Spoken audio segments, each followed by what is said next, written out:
Tudo que tem em cima da terra, abaixo do céu, que Deus criou, o primeiro transporte que Ele criou foi o carro de boi. E da onde saiu esse progresso que tem aqui? Um veículo rústico, engenhoso, resistente, elemento mítico da nossa cultura rural. Um trabalhador invencível.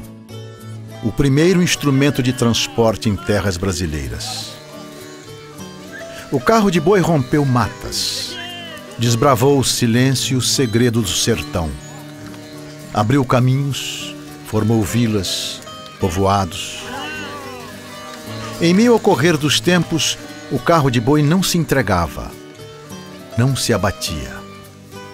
E mesmo após tantos anos de incansáveis esforços, o carro de boi ainda sobrevive na imensidão dos campos e no coração dos homens que vivem da terra.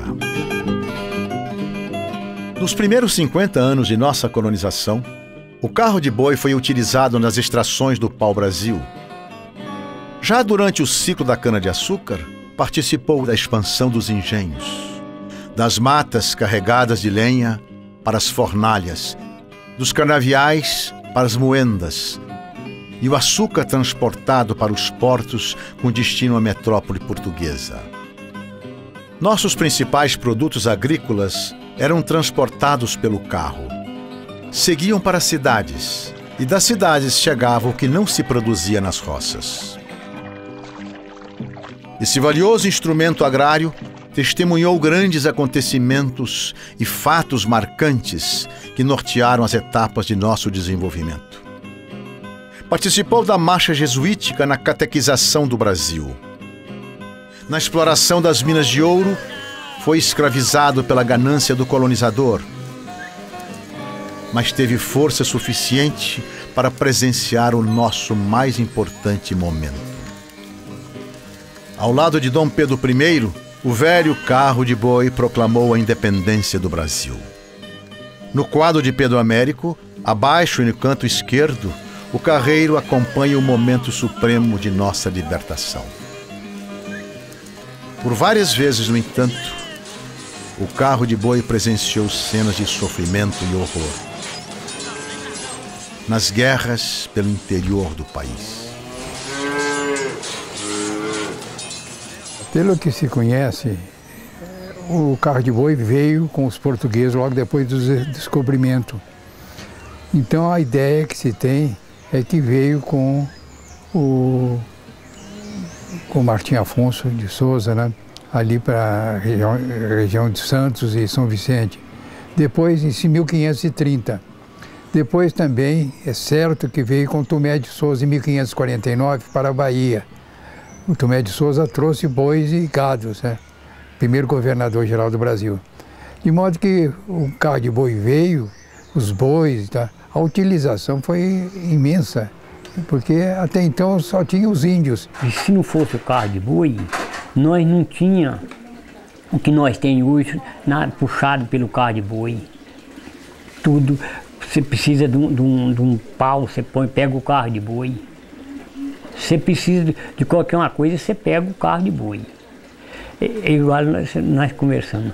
Muitos lugares, o carro de boi, o trator não vai, o caminhão não vai, mas o carro de boi vai. Primeiro que seja com a junta de boi só, ele vai lá e tira aquele trem. Se fosse seguir o tratado que havia na época de Tordesilhas, o Brasil seria só um pouco mais que a costa, aí até no Minas Gerais.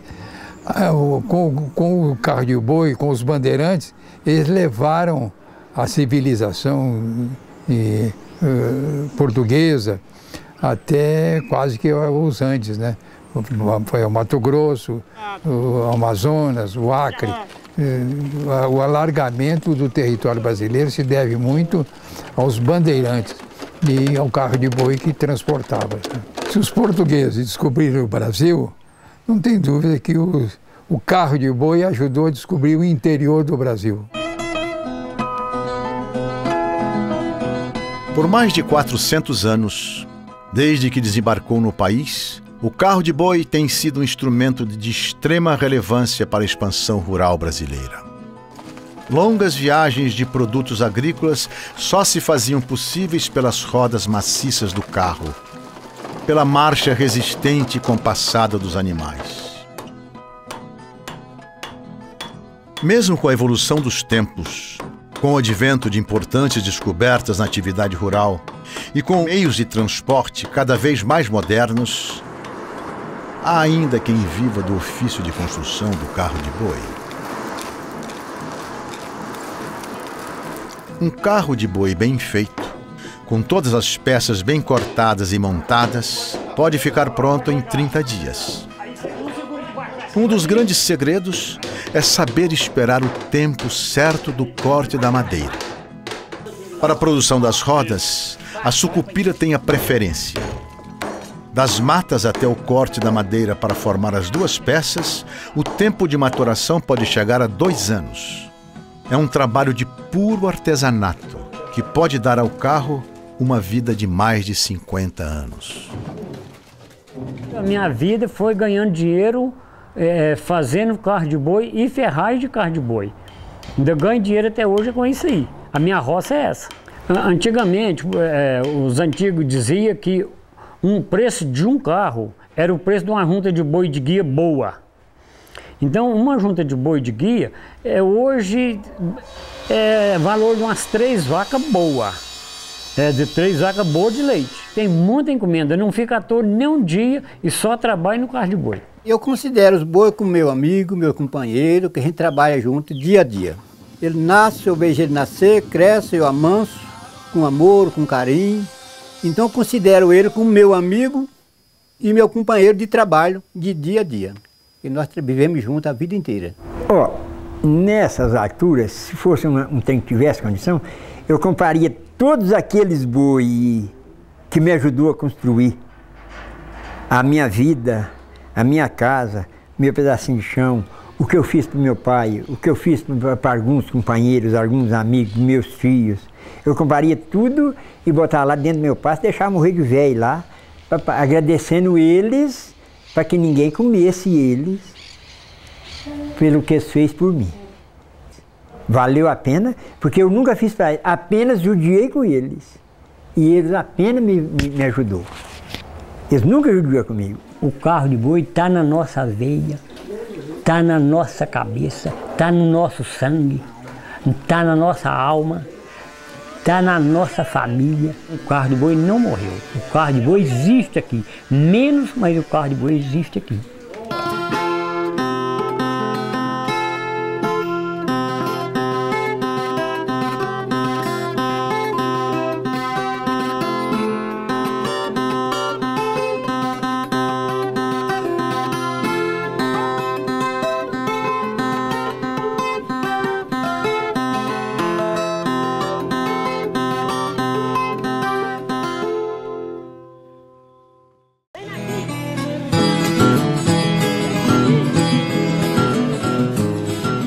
O carro de boi corta estradas, rompe a terra batida, viaja pela imensidão do cerrado. Ora em comboios, ora solitários. Respiram a poeira do mato e transformam a paisagem do sertão. O destino previamente traçado é a festa do Divino Pai Eterno em Trindade, interior de Goiás. E viva o Divino Pai Eterno! A cidade recebe o maior desfile de carros de boi do país. Neste ano, foram mais de 300 carros inscritos. A festa religiosa atrai fiéis e devotos. E quando os primeiros carros rompem o portal do carreiro, a multidão acompanha com olhares crédulos e humildes o caminhar harmonioso de 2, 3, 4, inúmeras juntas. De um modo geral, o nome do carro de boi, dos bois de carro, é formado por 3 sílabas, sendo importante a tônica. A tônica, porque através da tônica o carreiro realça a tônica na hora que está comandando e chamando a atenção. E o boi, a gente tem a impressão que ele sente bem quando fala o nome dele. Ele, ainda que pareça incrível, ele entende. Aquilo que eu sempre falo, o boi carreiro, ele não fala português, mas entende o português. Tem certas palavras que são básicas, que faz andar. Vamos dizer aquele vamos, quer dizer, vamos para frente, né? Fasta, oa, espera um pouco, né? Que significa oa, de modo que é o seguinte, o boi carreiro, ele tem esse jeito, sabe? Os que não são bois carreiros não têm. Para entender o modo de pensar e agir de um boi carreiro, é necessário entender a natureza desses animais. Para o grande escritor mineiro João Guimarães Rosa, boi de carro pensa, sonha e fala. Em Sagarana, ele descreve a conversa de um grupo de bois de carro que levava uma carga pelo sertão mineiro. Um deles, o Canindé, dizia que os bois soltos não pensam como o homem. Só nós, bois de carro, sabemos pensar como o homem. Ao que o boi realejo replicava: podemos pensar como o homem e como os bois, mas é melhor não pensar como o homem. Eu tenho uma história para me contar de 2 bois que nasceu e trabalhou junto a vida inteira, até ficar velho mesmo, aí uns 12, 13 anos. Aí deu um acidente com um, ele morreu. Não morreu, mas teve que sacrificar ele, o Pinheiro.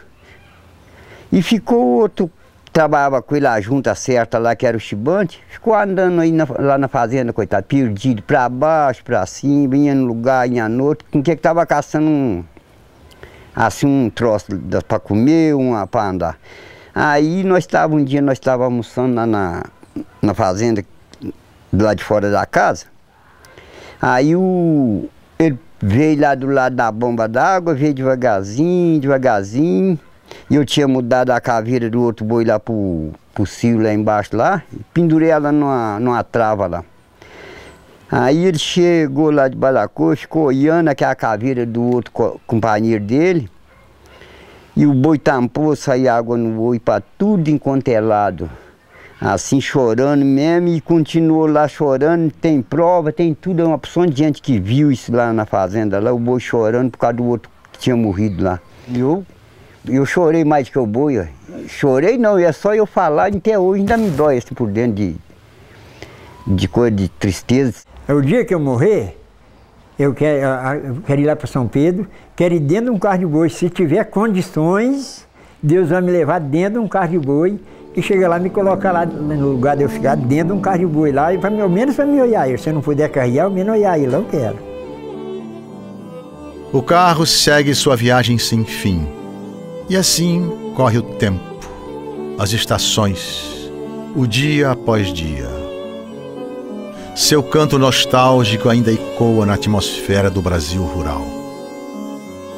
E é por tudo isso que o carro de boi ainda sobrevive, incansável, imbatível e imortal. A gente ia cantando: de madrugada vai o carro a carrear, vou vendo a lua, ouvindo o carro cantar. Oi, Vitalina, oi, Juvenal, é hora de tirar leite que o bezerro quer mamar. Eu ia de candeeiro na frente da fazenda para o povoado. O carro de boi lá vai, gemendo lá no estradão, suas grandes rodas fazendo profundas marcas no chão. Vai levantando poeira, poeira vermelha,